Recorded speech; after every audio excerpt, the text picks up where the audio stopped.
You know, as human beings, we are just a bunch of misperceptions, constantly looking at myself, at you, someone else, at an object, at the environment, and making conclusions and hypotheses which are wrong. They're not the raw reality. They are filtered through our own emotion, our own egos, our own fears and worries and concerns and so on, and we make up stories and we see what is not really there. Misperceptions. And I'll give you an example in a minute. But the problem with all of this is what? The problem is we miss opportunities. We're constantly missing great opportunities in life because we're seeing the perception of reality, not the reality itself. I'll give you an example. Just recently, we were coaching a team. This was a team which works for an IT company, right? It's an IT company and their client happens to be a major bank. Now, the client says to the manager of the team, the IT team, we need a workload optimization report, right? Can you do me a full workload optimization report? The manager gets a little worried and he goes to the team and he says, guys, I think the client is checking up on us. Now look at this misperception. The moment that the perception happens that the client is checking up on us, this is coming from fears and worries and concerns and emotions. What does the team start doing? The team makes the workload optimization report, because what the workload optimization report is asking for what everyone is doing, how much are they occupied, how much spare time they have, etc. And they start filling this report up, trying to make sure that they show to the client that they're not only 100% occupied, but 110% occupied. They start justifying their position. You know what they'd missed? By making the conclusion that by asking for this report, the client is checking up on me, they completely missed that there was a new regulatory requirement from the bank, and the bank has a new set of projects to hand out to its principal vendors. And what they're actually looking for is how much availability of time does this company have to be able to award them more contracts. So by making themselves occupied or look occupied 110%, they missed the opportunity because the contracts went to another supplier. How easily, but it is a state of our mind. It is our emotion which is driven by fear that what will happen to me? My client is looking at me. My client thinks I'm not working hard enough or whatever. And then I start making these conclusions, and therefore my actions are shaped by those conclusions, those misapprehensions and misperceptions. We call this prejudice, prejudice, judging before. Judging before what? Judging before a proper objective analysis, right? Another example is that, we'd gone for a wedding.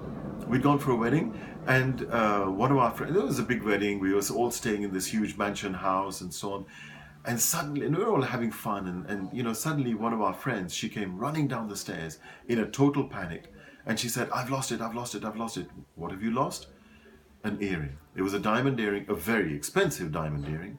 And now the panic begins and the hunt starts and so on. You know what she said to me? She's standing next to me and she said, Sanjeev, look at the maid. Just look at the maid. I'm sure that the maid has done it. And she was 100% right. Everything about the maid was clearly showing that she is the thief. She's saying, look at her shifty eyes, look how she's not engaging in the search. Okay, 10 minutes later, my niece comes running from upstairs. Auntie, I found it. It had fallen in the bathroom behind the sink or something. Now, the tea begins and everyone sits down and everyone's relaxed, panic over. You know what my friend says to me? She said, Sanjeev, how can I be such a terrible person? I just wish that the ground would open up and eat me up. I said, why? She said, look at that girl. She's such an angel. She's the picture of innocence. How could I ever blame her? Now look at this, folks. From a thief to an angel, nothing had changed about the girl. It was the misperception of this lady who was in an angst and a worry and a concern at having lost her earring. That's what it was. So the emotion was evoked by something which is herself and her own ego and fears and worries. But every source of every stimulus has started to turn into an object of misperception. and then we make wrong conclusions, and we really lose out on life, you know. So think about this. This is absolutely critical to get this right. If someone's aggressive with you, angry with you, nasty at you, shouting at you, what conclusion do you make? You make an instant conclusion: they don't like me, they're nasty to me. And what does your heart say when someone is being nasty, aggressive, or something? Your mind, your heart says two things, one of two things. Think about this. Either it says, how dare you say that to me? Doesn't it? Or it says, oh heck, this will cause me a problem. One of those two things, and all the complexities around it. Look at that one common word which is causing all the problems between those two statements. How dare you say that to me, or this will cause me a problem? It's the me.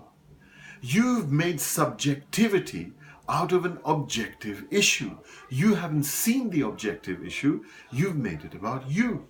How do you know that that person is looking for something? Don't you get angry, upset at people? Of course you do. Now, if let's say you're angry or upset at me, right? Sanjeev, you are upset at me. Which of these two statements is true? Truer, let's put it that way. One statement is that you are attacking Sanjeev, right? Statement number one. Statement two is that you're showing your angst, you're frustrated, and it's coming out because your work isn't getting done, because you're not achieving the value you're trying to achieve. Which one of those is true? And I'm sure you're sitting there thinking, well, it's always the second. In other words, you are not interested in attacking me. Why would you? You don't even have the time or the energy to do that. But how do I read it? As an attack on me. And I miss the objectivity of your value and what you're trying to achieve. If I'm engaged with my emotion, I will not see the reality. I'm constantly subjective. I need to be objective. So folks, cut this subjectivity. Take out the meanness, the worriness. Look at things in their raw, naked reality. Understand it. Dare to care. By putting yourself to one side and seeing things, you will see some amazing things in life. And you will be able to do things about them and take opportunities as you go forward. Right? So, for the moment, that's it. More on this topic later.